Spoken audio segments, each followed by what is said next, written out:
Buenos días, presidente. Buenos días a todas y a todos. Nancy Flores, de la revista Contralínea. Presidente, por primera vez en México se tiene evidencia científica incontrovertible de que la contaminación industrial en 60 regiones de más de 20 entidades del país es la causa de enfermedades terminales y también de muerte masiva en estas 60 regiones. Esto significa, presidente, que no es si queremos creerlo o no, sino que existen ya estudios de sangre, orina, tejidos y otros fluidos de las personas que viven alrededor de estas fábricas o de los campos de cultivo para exportación y también de los propios trabajadores. Y en esos resultados que ya tienen los científicos del CONACYT se demuestra que hay niveles excesivos de, entre otras contaminantes tóxicos, plomo, cromo, cadmio, metales pesados, entre otros plaguicidas también mucho más tóxicos que el glifosato. Y esto deriva en enfermedades, sobre todo en cáncer e insuficiencia renal, y afecta particularmente a población infantil. Para todos aquellos que dicen que defienden a los niños y niñas con cáncer, pues ya se tiene la evidencia de que donde hay niveles excesivos de cáncer infantil se debe a la contaminación industrial.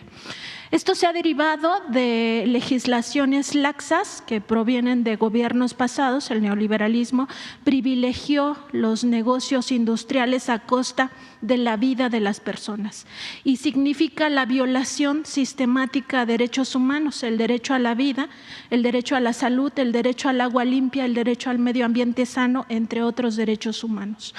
En este sentido, presidente, pues no solo se trata de Grupo México, que ayer se dio a conocer esta denuncia penal que interpuso el Gobierno de México contra esta empresa de Germán Larrea, por la contaminación tóxica en el río Sonora y todo lo que ha derivado.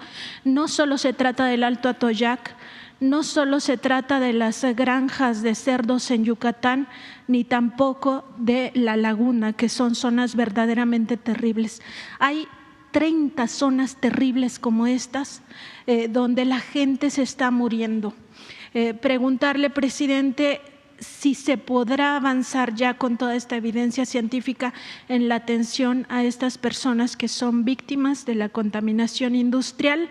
Se sabe ya de los planes en estas zonas que ya he mencionado, pero finalmente hay otras 56 regiones de emergencia sanitaria y ambiental de esta naturaleza y que pues tiene estas graves repercusiones en la población. Sí, es real todo lo que estás planteando. Hay que normar, hay que regularizar, hay que impedir que siga habiendo esta contaminación en el subsuelo, en las aguas, en todo lo que lleva a estas enfermedades. Está, como dices, probado que se afecta a la niñez y que el cáncer infantil tiene como causa, en buena medida, la contaminación de las aguas con estos metales pesados y otras sustancias. Estamos trabajando en eso. Queremos, antes de terminar, dejar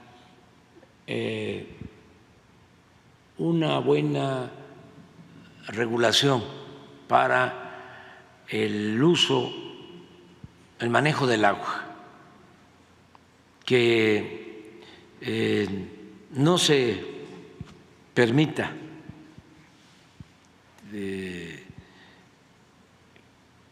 que por el afán económico, ¿no?, de crecimiento se afecte la salud del pueblo.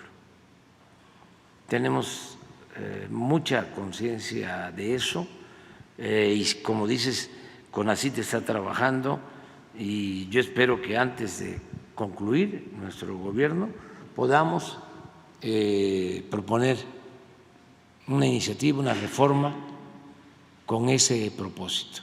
Todo lo que es el uso de agroquímicos, la sobreexplotación de los mantos acuíferos, poner orden en eso y planear. Por ejemplo, si quieren poner, porque es una actividad importante, cuencas lecheras, pues que se instalen en donde hay agua, en el sureste, que ya no se continúe sembrando alfalfa, que requiere muchísima agua, para las cuencas lecheras de la laguna. Ahora tenemos que detener ya lo de la sobreexplotación de Cuatro Ciénegas en Coahuila. Es una reserva única en el mundo de agua que se está afectando por sobreexplotación. Y así tenemos que tomar otras decisiones. Esto que habían hecho de entregar una concesión para poner una planta cervecera en el norte, en Mexicali,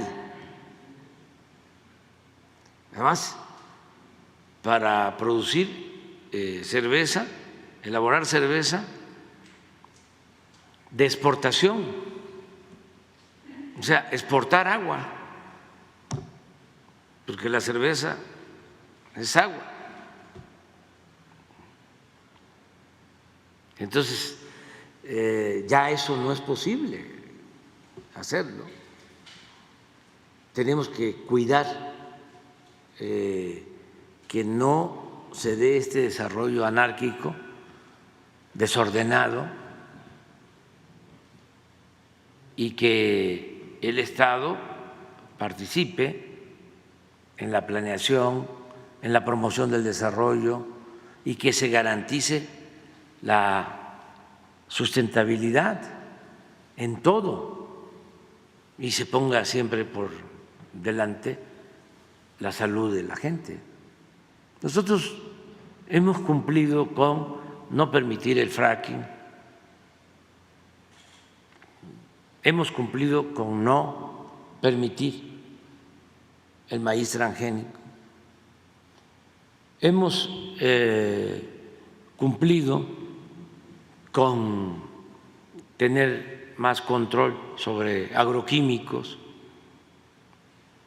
Sin embargo, falta, sobre todo lo que tiene que ver con el agua. Eso yo creo que lo vamos a poder atender. Y hacia adelante hay que estar cuidando la salud de la gente, la salud del pueblo. Hay muchas demandas pendientes, ¿no? Porque era un desorden, no había control de nada, muchísima corrupción. Pues así fue que se contaminaron los ríos,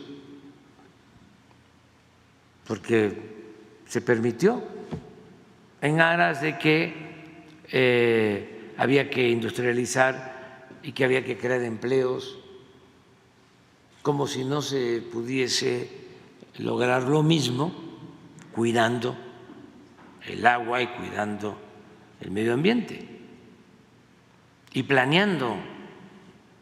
¿Qué pasó durante el periodo neoliberal? ¿Cómo fue el crecimiento económico? Pues se fue hacia ciertas regiones sin que el Estado hiciera nada. Se fue hacia el norte, hacia las ciudades fronterizas, hacia las zonas turísticas, hacia las grandes ciudades.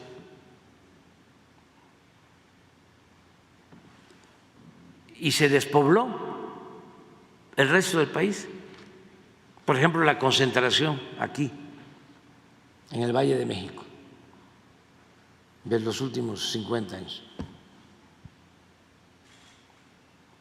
Cómo de repente creció tanto la zona metropolitana, el Estado de México, el crecimiento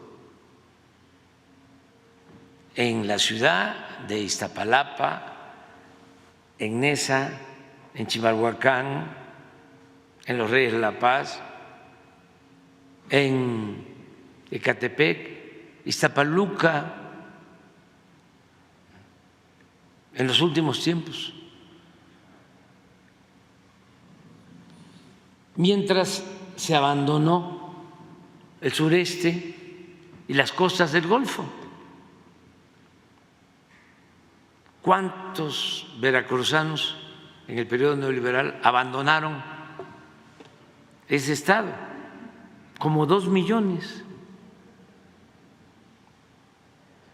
¿Cuántos oaxaqueños, cuántos chiapanecos, cuántos tabasqueños de todo el sureste, guerrerenses? ¿Dónde había desarrollo en Guerrero? Pues un poco en Acapulco, en Zihuatanejo, nada más. ¿A dónde se tenían que ir los guerrerenses?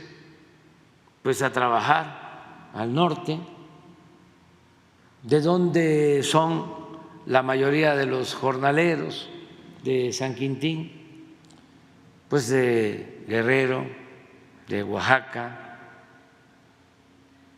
¿De dónde son los trabajadores del sector turístico de México? De Guerrero, muchos que están en Los Cabos, que están en Cancún. Por cierto, muy buenos trabajadores, profesionales, responsables. En nuestro país hubo un reacomodo durante el periodo neoliberal. Entonces se crearon como islas de crecimiento. Todo el sureste, desde sur-sureste, Guerrero, Puebla, Tlaxcala, Veracruz, Chiapas, Tabasco, todo, solo encontraba posibilidad de trabajo en el periodo neoliberal, allá en la punta de la península de Yucatán, en el norte de Quintana Roo, porque ni siquiera en el sur de Quintana Roo, en el norte. Allá se tenían tasas de crecimiento del 10% anual, pero en el resto del sur-sureste, 0 crecimiento. Y lo mismo en las zonas turísticas, todavía sigue creciendo mucho. Baja California, sobre todo Los Cabos, Vallarta, zonas turísticas, las ciudades fronterizas, todas crecieron muchísimo. Reynosa, Juárez, Tijuana, y muchos se fueron del otro lado de la frontera, muchísimos. Entonces, ¿qué es lo que estamos ahora haciendo? Planeando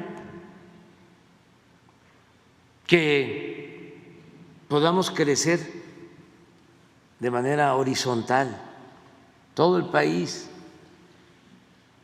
Había un desnivel, crecía el norte, el Bajío, el centro, y el sureste no. Ahora estamos emparejando. Queremos que siga creciendo el norte, el Bajío, el centro, pero también el sur y el sureste. Y lo estamos logrando. ¿Cómo? ¿Con qué instrumentos de política económica? Con inversión pública. Estamos destinando más inversión pública al sur-sureste y eso está ayudando a que haya más crecimiento económico, que se generen empleos, que haya bienestar y también que la gente se quede en sus pueblos, donde están sus familiares, sus costumbres, sus tradiciones, con oportunidades de ser felices, de salir adelante, de progresar. Esa es la nueva política.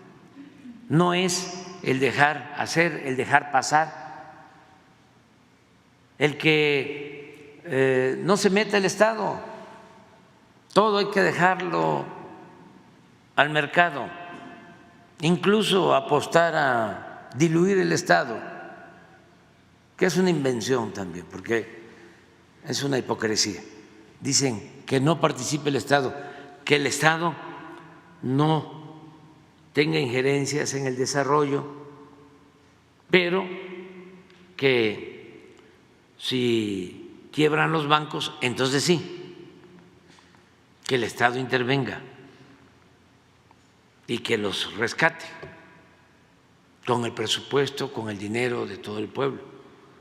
No, nosotros queremos que el Estado cumpla con su función social y que promueva el desarrollo, también sin asfixiar a la iniciativa privada, sino que pueda lograrse un equilibrio entre el sector social, que es importantísimo. Sin los trabajadores, sin los productores del campo, no se avanza. Eso es sector social, los trabajadores del campo y de la ciudad. Sector privado, es importantísimo, el desarrollo de las empresas, es el equilibrio entre el capital y el trabajo, porque una empresa no es nada sin los trabajadores. También los trabajadores necesitan de fuentes de empleo y para eso las empresas. Y el sector público, que es también importante. Los tres motores para el desarrollo: sector social, sector privado y sector público. Y eso es lo que estamos haciendo y está funcionando bien.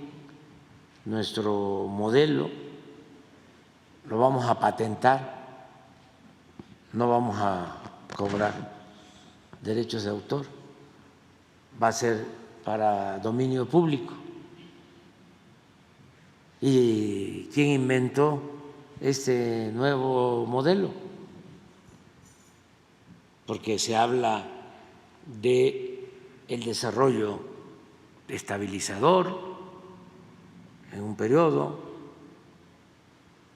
que funcionó muy bien en lo económico, luego el desarrollo compartido, luego el neoliberalismo y ahora es el humanismo mexicano. Entonces, ¿cómo creamos este humanismo mexicano? Con su economía moral. ¿Quién lo creó? Todos los mexicanos. Es fruto de nuestro movimiento. Todos hemos contribuido, todos hemos participado. Y a mí me toca articularlo y lo vamos a patentar. También no se puede extrapolar. No, porque cada país tiene su propia historia. Porque a nosotros nos ha funcionado este modelo de humanismo mexicano, porque exaltamos la honestidad de nuestro pueblo y combatimos, paradójicamente, el principal problema, que era la corrupción. Pero la corrupción que había en México, pues no se da en otros países, o al menos tan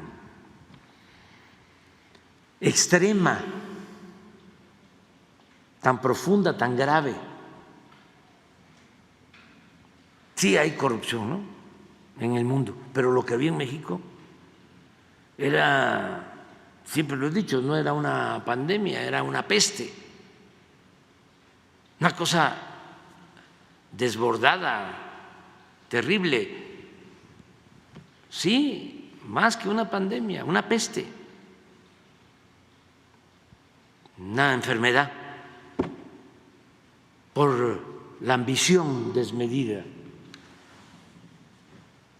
por el dinero. Y teniendo un pueblo honesto, por eso hablo de la paradoja. La mayor riqueza de México es la honestidad de su pueblo. Y eso viene de lejos, o sea, de los tiempos prehispánicos. Es honestidad. Y sin embargo, dominaba, imperaba la corrupción. Entonces, al quitar eso, al combatir eso, al desterrar la corrupción, se logra el renacimiento del país. Eso es todo. Pero no es que importamos el modelo de honestidad de Suecia, de Noruega, de Dinamarca, de los países nórdicos, en donde no hay corrupción. No, no, no, no.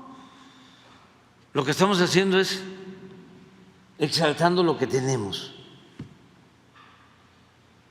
Y lo que nos ha ayudado siempre, porque imagínense cuántos intentos han habido de corromper a todo el pueblo. Se llegó a decir, la corrupción somos todos.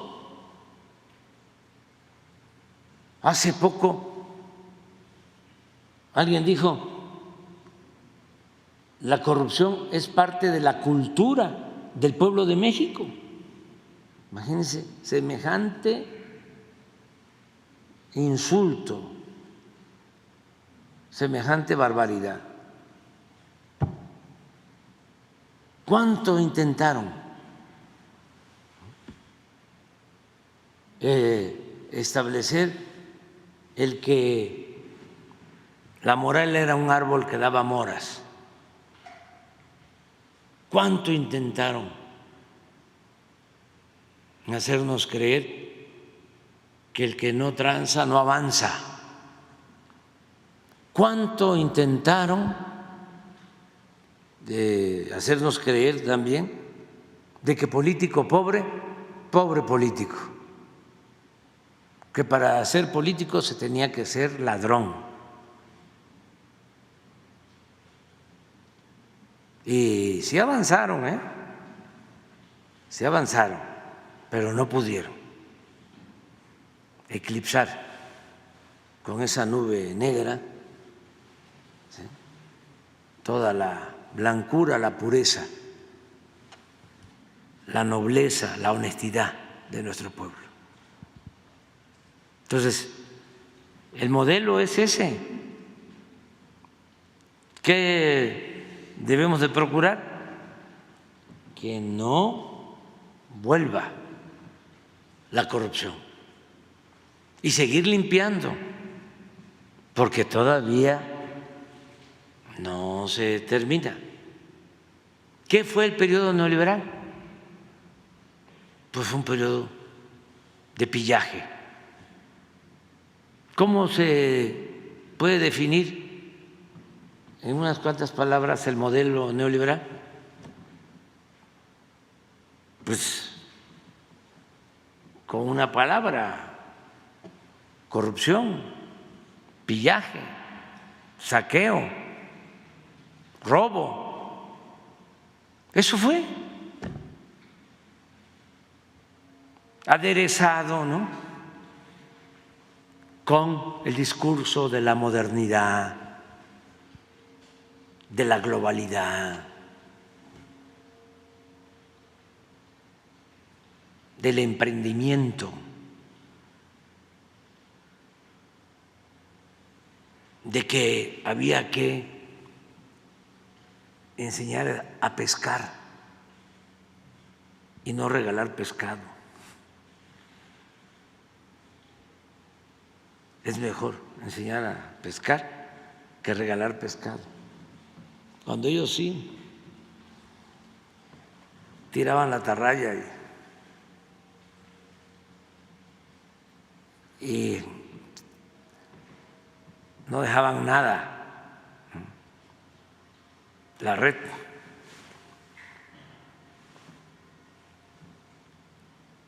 Y la gente no tenía ni agua, menos pescado. Pero ese era, ¿no?, el mensaje. Apúrate. Si eres pobre es porque no trabajas, que eres flojo. No, la pobreza no tiene que ver con el destino, con la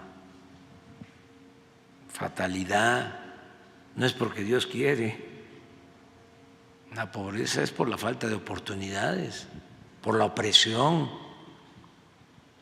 por los sistemas de corrupción, de injusticias, de privilegios.